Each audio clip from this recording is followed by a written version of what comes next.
this is part of comms as well, can be very tricky is the setting up the communication parameters.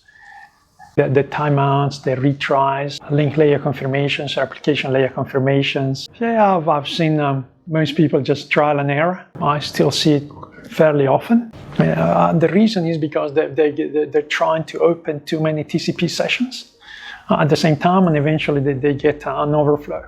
So, it's particularly tricky where you got radio networks, where you've got a backbone. So that backbone may be subjected to high traffic.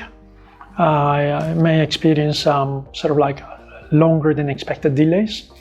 So that is one little trick that a lot of people are not aware of, using ping to measure bandwidth, at least available bandwidth, because pings are designed to measure delays. That's what they are. So they basically tell you how long it took for a packet to go from your terminal to a remote terminal and come back.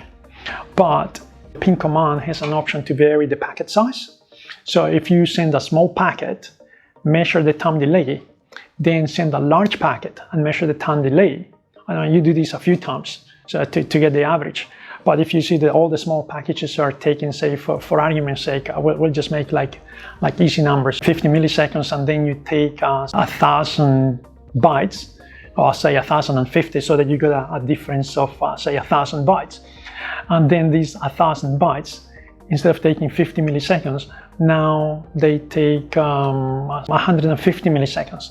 So you know that 1,000 bytes took 100 milliseconds.